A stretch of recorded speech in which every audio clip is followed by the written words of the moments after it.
ఇప్పుడే Country Delight యాప్ని download చేసుకోండి.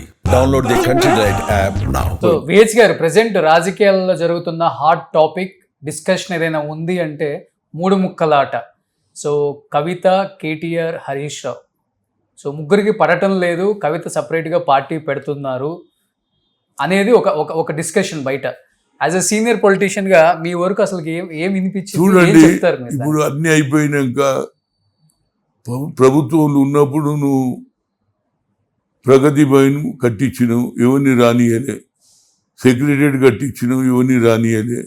అదేవిధంగా అబ్కి బార్ కిసాన్కి సర్కార్ అని పోయి మహారాష్ట్రలో కోట్ల రూపాయలు ఖర్చు పెట్టినావు, రైట్? ఇవన్నీ నువ్వు ఇచ్చిన బిల్డింగ్లు నేను బట్టి ఇద్దరం తిరిగినాం. ఏది శ్రీనివాస్ యాదవ్ వెంబడి పెట్టుకొని ఎన్ని ఇండ్లు కట్టించిండ్రు? తిరిగిన 1 year 2 years అయినా మీరు ఎందుకు ఇవ్వలే ఇండ్లు?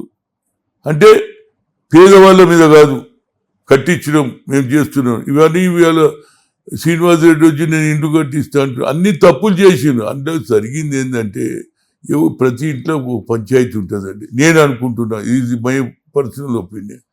ఆయన 10 years ఈ was the chief minister, right? ఎవరు? కేసీఆర్.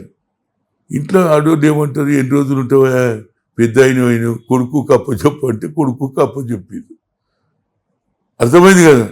ఆ కొడుకు అల్లుడు ఆయననే ఏది ఫామ్ హౌస్లో ఉండకుండా ఈడనే ఉండి కరెక్ట్ పని చేస్తే కొంత అన్ని నష్టం జరిగాయి. నువ్వు ఆడపోయి డబ్బులు వేస్ట్ చేసి కాళేశ్వరం కుంగిపోయి మిగతా ఇష్యూలలో ఇప్పుడు బ్యాడ్ పేరు వచ్చింది. ఇప్పుడు మీరు చక్కదిద్దుకుంటా అంటే మంచిదే. ఎవడొద్దు అన్నాడు, 3 ముక్కలు ఆడారా 4 ముక్కలు ఆడారా నీ పార్టీ. కానీ మేమేమంటున్నాం అంటే, మాకు 5 ఏళ్ళు అవకాశం ఇచ్చారు, 5 ఏళ్ళు సరిగ్గా చేయకపోతే అప్పుడు మేము కూడా. అంటే కవిత పార్టీ స్థాపిస్తే బీఆర్ఎస్ కి నష్టం అంటారా? చూడండి, ఆమె ఏది కాదండి. ఆమె చూడు, అప్పుడంటే ముఖ్యమంత్రి అని కొంత ఆమె ఇమేజ్ పెరిగింది. ఇప్పుడు ఆమె కూడా కొంత బ్యాడ్ ఇష్యూలో పోయింది. ఏది లీకర్ ఇష్యూలో ఆమె ఏది పెట్టినా కొన్ని రోజులు మహిళ కాబట్టి మీ మీడియా వాళ్ళు ఎక్కువ ప్రజెంటేషన్ చేస్తారు. కానీ ఇప్పుడు ఉద్దరు ఇద్దరు కేటీఆర్, హరీష్ రావు. వాళ్ళిద్దరిలో మరి ఎలాంటి ఏదో ఆయన ఇంటికి పోయిండు చేసిన మేము కలిసి ఉన్నాం, మంచిదే కదా. కానీ గతంలో ఇచ్చినటువంటి వాగ్దానాలు అన్నిటికంటే మీకు నష్టం ఏది జరిగింది? ధరణితోటి ఎక్కువ జరిగింది. ధరణిలో ఉన్న భూములని పేర్లు మార్చేసి చేసేసి అది ఇప్పుడు దాన్ని మేము క్లియర్ చేస్తున్నాం. కనుక ఏ పార్టీ అయినా జనరల్గా ఏమంటారు, మనం చేసిన తప్పుల వల్లనే నష్టపోతాం అనేది ఉన్నది. కనుక తప్పులు ఏం చేసినావో దానికి మేధోమతనం పెట్టుకొని సరిదిద్దుకోవాలి తప్పితే ఎంతసేపటికి కాంగ్రెస్ మీద అది మాట్లాడి నిన్న ఏమవుతుందంటే రోజు దీన్ని కూడా వీళ్ళు చెప్తూనే ఉంటున్నారు.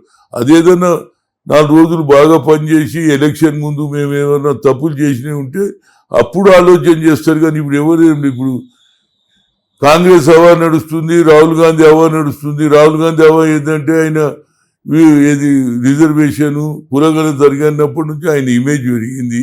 కనుక వాళ్ళ ఫ్యామిలీ అఫేర్స్లో నేను మాట్లాడా. కానీ వాళ్ళు తప్పులు చేసిరు, సరిదిద్దుకొని మళ్ళీ తప్పులు జరగకుండా చూస్తే ప్రజలు అప్పుడు ఆలోచన చేస్తారు తప్పితే దాని గురించి ఏమవుతుందని మనం చెప్పలేము. ఎందుకంటే కాలమే నిర్వహిస్తుందని అంటారు కదా పెద్దలు. అప్పుడు ఏమవుతుంది? కానీ వాళ్ళ పంచాయతీ వాళ్ళకు ఉన్నది రోజు స్టేట్మెంట్ ఇస్తూ రోజు గవర్నమెంట్ తిట్టడమే కదా వాళ్ళ పని.